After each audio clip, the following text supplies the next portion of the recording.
Ah, difficile de couper cette voix de ouf de Lauryn Hill et les Fujis en 96 de l'album The Score, énorme. Salut à tous, footeuses et footeux de la famille, c'est Thomas, on parle Coupe du Monde du 29 juin, c'est vendredi, c'est le 16e jour et il n'y a pas de touffe aujourd'hui, non, c'est off parce qu'on prépare les transitions entre la fin des poules et le début des thèmes de finale de demain, et ce France-Argentine évidemment et ce Uruguay-Portugal entre autres, donc installez-vous, faites une petite pause, c'est la digestion un petit peu là, une eau gazeuse là pour digérer un peu l'estomac. Attention aux orages, éloignez-vous des objets métalliques et des antennes téléphoniques, c'est très très dangereux, moi je vous le dis. Allez c'est parti pour Evosti and Netflix 2018, motherfucker. À la fin, je suis bilingue.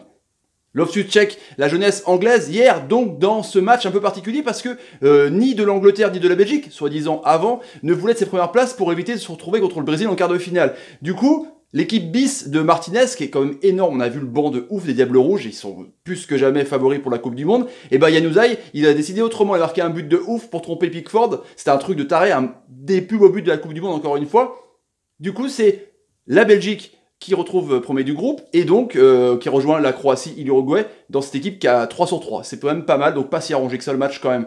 Torres qui est content, parce que ouais, ils ont fait une belle Coupe du Monde quand même, leur première participation de leur histoire. Bon, ils ont eu aucun point, ils ont marqué 2 buts, dont un CSC, mine de rien, et un but contre les Anglais, mais c'est quand même bien pour un petit pays qui s'est surtout qualifié à l'arrache pour les qualifications en tout cas. Bravo à eux. La Tunisie qui glane donc son deuxième victoire qu'ils attendaient depuis 78 avec cette victoire contre le Mexique 3-1 en Coupe du Monde à l'époque. Du coup, bah, depuis 40 ans, ils l'ont fait, une petite victoire à la fin, ils ont 3 points, ils finissent 3e. Kazri finit première fois qu'un Tunisien ait marqué un doublé en Coupe du Monde, donc plein de stats pour eux, bravo aux Aigles de Carthage. Bah, hier, les Japonais, bah ouais, les Samouraïs bleus, ils finissent en 8e de finale avec une défaite contre la Pologne. Pologne qui était dingue, hein. Bednarek qui a marqué un but. Ils se sont refaits, ils ont explosé de joie. Pourquoi ?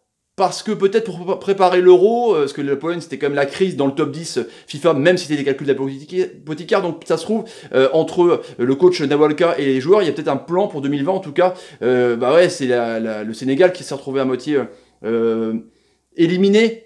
Hein, une drôle de façon, bah certes ils auraient dû gagner, on est d'accord quoi, mais il y a eu cette histoire de penalty, il y a eu ce manque de fair play des Japonais à 10 minutes de la fin qui ont levé le pied, complicado hein. Du coup bah ouais, Mina lui 2 coups de casque et puis qualifie son équipe pour les huitièmes de finale. Colombie quand même une équipe qui pourquoi pas peut faire encore la surprise parce qu'il y a quand même des bons joueurs de ballon malgré la blessure de James Rodriguez à la 30e minute en première mi-temps.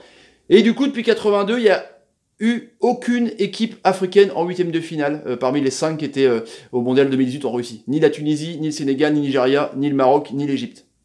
Tout ça avec des décisions cheloues de la variole. Donc c'est compliqué, je comprends que toutes ces équipes, tous ces supporters se sentent un peu floués. C'est assez compliqué à mon avis aujourd'hui pour eux. Ça buzz, bah ouais, on va revenir sur justement ce match Sénégal-Colombie qui était presque une finale de groupe. Il fallait qu'un point au Lyon-La-Teranga pour passer. Tout se passait bien. Le plan d'Aliou Cissé était parfait. Avec Sadio Mané en électron libre de ce 4-4-2, il tournait autour de Nyang. C'était cool, hein, franchement, ils arrivaient, ils avaient des bonnes occasions. Nyang en point de pivot était énorme. Baldé aussi, Monégasque, qui n'avait pas joué une seule minute, était vraiment bien. Il faisait chier à Colombie. La Colombie était vraiment le pressing de fou pendant la première mi-temps. Après, il y a eu...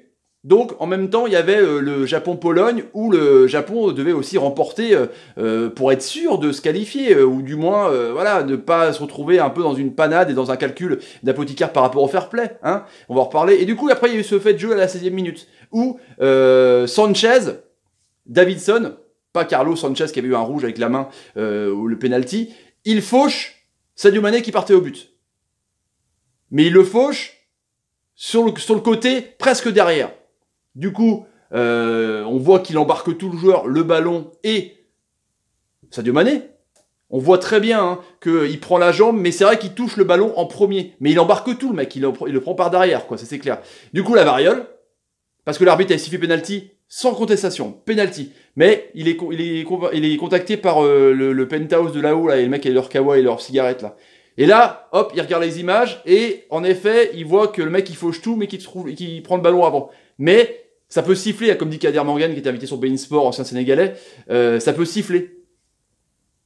Le match reprend, tu te dis que bon, il n'y aura pas d'incident, c'est la 6e minute si le Sénégal n'a pas de mauvais scénario, on est d'accord. Pendant ce temps-là, Bednarek, il marque un but contre le Japon.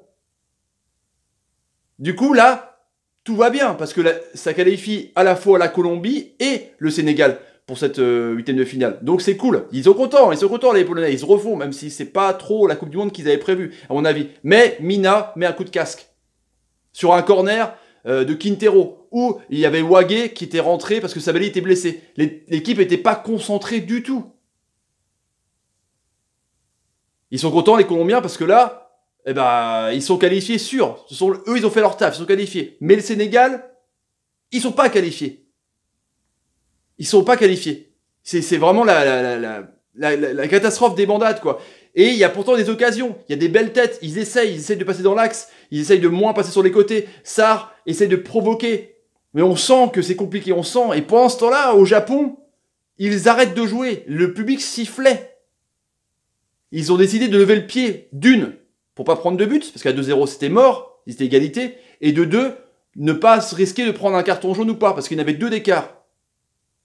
Du coup, le Japon se qualifie au coup de pied final.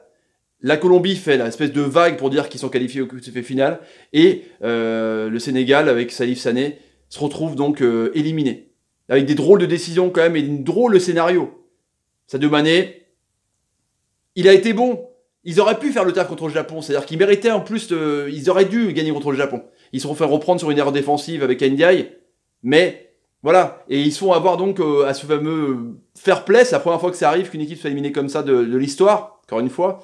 Le Sénégal a 6 cartons jaunes et le Japon en a 4. Du coup, bah, l'équipe qui en a moins est qualifiée. Aliou Cissé en conférence de presse a dit on connaissait les règles de fair play, je vais pas empêcher mes joueurs d'aller sur le terrain et d'aller au combat pour éviter d'avoir des jaunes. On reviendra plus fort. Et voilà, c'est une expérience pour nous. Du coup, bah, objectif pour le Lion Teranga, pour le Cameroun, la CAN, où ils sont grandissimes favoris parmi d'autres. En tout cas, ils ont une belle génération.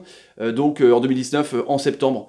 Voilà les amis, pour ce buzz, la minute bleue, bah ouais, demain c'est Messi à 16h, Léo Messi, le grand Léo Messi, du coup Sampaoli il se pose la question, Messi, qu'est-ce que tu vas faire comme équipe? C'est lui qui fait l'équipe, on a vu le remplacement avec Le Kun, bah ouais, sans déconner, et du coup, bah ouais, par rapport à Deschamps, il est vénère Deschamps, par rapport à ce que la presse française, comme dans tous les pays d'ailleurs, avait divulgué la composition d'équipe face au Danemark, du coup ça va aider le Danemark à rester derrière, sauf que le Danemark reste toujours derrière. Donc il est super en colère, et on sait quand même que, on verra ça dans l'avant-match sur la chaîne tout à l'heure, que c'est Lemar ou Matuidi à gauche, sinon ça va être globalement la même chose, hein, que l'équipe type, hein, pas les coiffeurs de l'autre match, on est d'accord. Parce que Lemar a fait un match de merde, Matuidi pas convaincant, mais pour bloquer Léo Messi, autant sacrifier peut-être un joueur pour essayer d'essayer de bloquer ces transitions. Du coup aujourd'hui c'est repos, hein, ils sont contents, et Deschamps, vu qu'il est vénère, aujourd'hui c'est huis clos. Pas rien. Oh là, on voit Matuidi qui s'entraîne ici, là. Non, mais aujourd'hui, il y aura rien. Ce sera huis clos. Donc peut-être que les mecs, ils vont grimper aux arbres, comme font d'habitude, pour essayer de prendre des taufs et nous communiquer un peu la composition d'équipe. Mais en tout cas, globalement, hormis Matuidi et Lemar, il n'y a pas de doute sur la composition d'équipe. Du coup, Mbappé, le joli geste qu'il a fait, il a dit que si éventuelles primes, les primes arrivent à partir des quarts de finale, je reverse tout à l'association Premier de Cordée. C'est une association qui s'occupe donc à travers du sport, d'aider les enfants handicapés. Donc bravo à toi, Kylian Mbappé, carrément. Donc on se retrouve pour la minute bleue. Non, même pour l'avant-match, un truc plus consistant avec donc le 11 type et toutes les dernières infos dans l'avant-match dans l'après-midi. Les petits amis, donc encore une fois, merci à tous les supporters de la Tunisie, du Nigeria, du Maroc, du Sénégal, de l'Égypte. Merci pour tous vos messages gentils, merci pour tous vos compliments. Vous avez été adorables lors des présentations que j'avais fait des équipes respectives. La Coupe du Monde continue pour les autres, mais en tout cas, un grand respect à vous et je comprends et je compatis dans votre colère et votre désarroi. Voilà les amis, si vous avez envie de vous abonner à la chaîne, n'hésitez pas. Tapez sur ma ganache, partagez la vidéo, c'est comme ça que pour me soutenir sur Nerf de la Guerre sur YouTube. Mettez des commentaires sur ce que vous pensez justement de cette non-qualification des équipes africaines depuis 82. C'est chaud quand même. Et mettez des pouces quand par exemple l'ami Griezmann qui est en forme fera une bonne passe pour l'ami Mbappé qui marquera le but de la victoire pour la France demain. On sait jamais. Allez, salut les amis, salut. Oh là là là là. C'est triste quand même. Je comprends pas. Mais c'est chelou. J'ai vraiment parlé avec vous. Ça c'est clair.